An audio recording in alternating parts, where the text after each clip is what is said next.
பிரியமானவர்களே, ஆண்டவரும் அருமை ரட்சகரமாக இருக்கிற இயேசு கிறிஸ்துவின் இனிய நாமத்தினாலே மற்றும் நல்ல காலை பொழுதிலே உங்களை சந்திப்பதிலே நான் அதிகமாக மகிழ்ச்சி அடைகிறேன். இந்த நாள் முழுவதுமாக நீங்கள் செய்கிற எல்லா காரியத்திலையும் கர்த்தருடைய கரம் உங்களோடு கூட இருந்து உங்களை ஆசீர்வதிப்பதாக.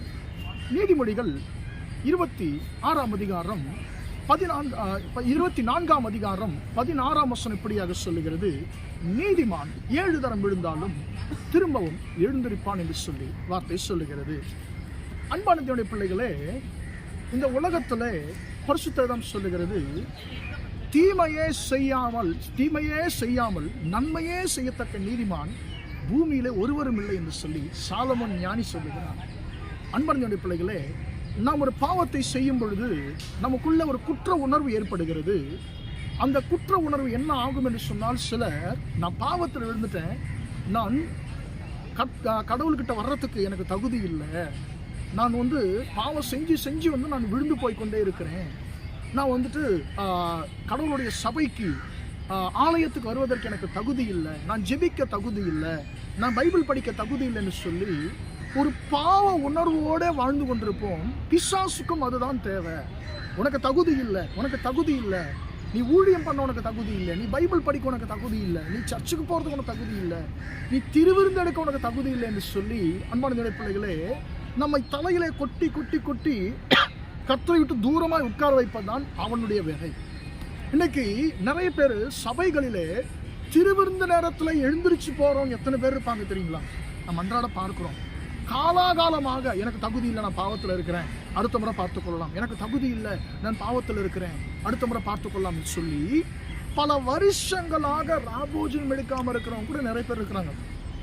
அன்பான பிள்ளைகளே, ஒருவேளை உங்களுக்குள்ளே ஒரு பாவ உணர்வு இருக்கும் என்று சொன்னால், எனக்கெல்லாம் தகுதி இல்லை என்று சொல்லி நீங்கள் உங்களை குறித்து யோசித்துக் கொண்டிருப்பீர்கள் சொன்னால், இந்த வார்த்தை உங்களுக்குரியது. கர்த்தர் சொல்லுகிறார், என் மகனே, என் மகளே, நான் உன்னை நீதிமானாக்கும்படிக்கு என்னுடைய ரத்தத்தை உனக்காக சிலுவையில் சிந்தி இருக்கிறேன், என் ரத்தத்தினாலே உன் பாவங்களை நான் கழுவி இருக்கிறேன், என்னுடைய ரத்தம் நீ எத்தனை முறை விழுந்தாலும் உன்னை எழும்பி நிற்க வைக்கும், நீ நீதிமான், நான் உன்னை நீதிமான் ஆக்கி இருக்கிறேன், நீ 7 தரம் விழுந்தாலும் மறுபடியும் நான் உன்னை எழும்ப பண்ணுவேன் என்று சொல்லி ஆண்டவர் சொல்லுகிறார். அன்பான தேவனுடைய பிள்ளைகளே, பரிசுத்த வேதாகமம் அதைத்தான் சொல்லுகிற. வெளிப்படுத்த நாம் வாசிக்கிறோம், எபேசு சபைக்கு ஆண்டவர் சொல்லுகிறார், நீ இன்ன நிலைமையிலிருந்து நீ விழுந்தா என்பதை நீ நினைத்து என்று சொல்லி வார்த்தை நாம் வாசிக்கிறோம். நாம் விழுந்ததை குறித்து ஒரு இடத்துல நாம் நடந்து போய்கொண்டே இருப்போம். நம்ம கால் தடிக்கி விழுந்துட்டோம்னு சொன்னா, ஐயோ நான் விழுந்து விட்டேன்னு சொல்லி விழுந்த இடத்துல நம்ம இருக்க மாட்டோம். மறுபடியும் நாம் எழுந்திருப்போம், நம்ம தூசியெல்லாம் உதறிட்டு கை காலெலாம் நம்ம தட்டி விட்டு நம்ம அட்ஜஸ்ட் பண்ணி கொண்டு நாம் மீண்டுமாக நம்முடைய பயணத்தை தொடருவோம். இன்றைக்கு அதைத்தான் ஆண்டவர் உங்களை பார்த்து சொல்லுகிறார், உன்னுடைய விழுகையை குறித்தே நீ யோசித்துக் கொண்டிருக்காதே, உன்னுடைய பாவத்தை குறித்தே நீ யோசித்துக் கொண்டிருக்காதே, நீ பாவத்தில் விழுந்திருக்கிறாய், நான் உன்னை எழும்ப பண்ணுகிற தேவனாய் இருக்கிறேன், நீ நீதிமான், உன்னை குற்றப்படுத்துகிறவன் யார்? நான் என் ரத்தத்தினாலே உன்னை நீதிமானாக்கி இருக்கிறேன், உன்னை குற்றப்படுத்துகிறவன் யார்?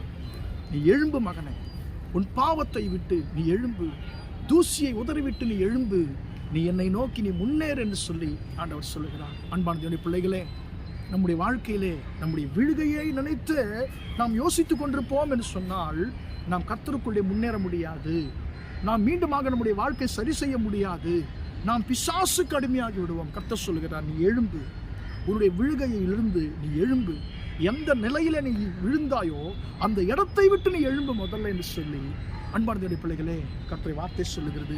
இளைய குமாரன் தகப்பனை விட்டு தூரமாய் போனான், பல இன்னல்களுக்குள்ளானான். அன்பான பிள்ளைகளே, அவன் கடைசிய ஒரு தீர்மானத்தில் இருக்கிறான், நான் எழுந்து என் தகப்பனத்திற்கு போவேன் என்று சொல்லி சொல்லுகிறான். அவனுடைய பின்னால் அந்த நிலைமையை விட்டு அவன் எழுந்த பொழுதுதான் அவன் தகப்பனத்திற்கு போக முடிந்தது. அப்படி போனதுனால அவனுடைய வாழ்க்கை மீண்டுமாக சீர்படுத்தப்பட்டது.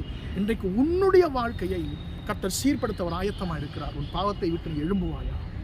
உன்னுடைய அந்த துன்பத்தை விட்டு, உபத்திரவங்களை விட்டு நீ எழும்பு. கர்த்தர் உன்னை நிச்சயமாக மீண்டுமாக நீ இழந்து போன ஆசீர்வாதங்களை கர்த்தர் உனக்கு கொடுக்க உன்னை சீர்படுத்த ஆண்டவர் இருக்கிறார். ஜெபிப்போமா? இரக்கமுள்ள தகப்பனே, உண்மை நன்றியோடு துதிக்கிறோம், ஸ்தோத்திரிக்கிறோம் ஐயா. இம்மட்டுமாக இந்த வார்த்தைகளை கேட்ட உடைய பிள்ளைகளை ஆசீர்வதியும் ஐயா. நீதிமான் 7 தரம் விழுந்தாலும் திரும்பவும் எழுந்திருப்பான் என்ற வார்த்தையின்படி ஆண்டவரே, உடைய பிள்ளைகள் எந்தெந்த காரியத்தில் விழுந்து கிடக்கிறார்களோ ஆண்டவர், இந்த பாவங்களிலிருந்து உடைய பிள்ளைகளை நீர் திரும்ப எழும்ப பண்ணும்படியாச்சு.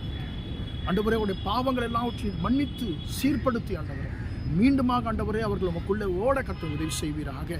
ஆண்டவரே எனக்கு தகுதி இல்லைன்னு சொல்லி யாரெல்லாம் ஆண்டவர் யோசித்துக் கொண்டிருக்கிறார்களோ அவர்களை பார்த்து ஆண்டவரே நீ சொல்லுங்க, நான் உன்னை தகுதிப்படுத்தி இருக்கிறேன், நான் உன்னை பரிசுத்தப்படுத்துகிற தேவன், நீ விழுகை குறித்து யோசிக்காது, நீ எழும்பு என்று சொல்லி ஆண்டவர் நம்முடைய பிள்ளைகளோடு நீ பேசுகிற நம்முடைய கிருபைக்காய் ஸ்தோத்திரம்.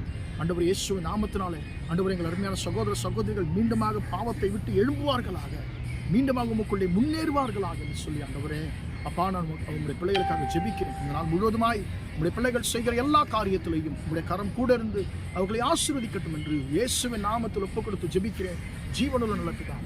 ஆமென் ஆமென். பிரியமானவர்களே, கர்த்தர் உங்களை ஆசீர்வதிப்பார். Praise the Lord.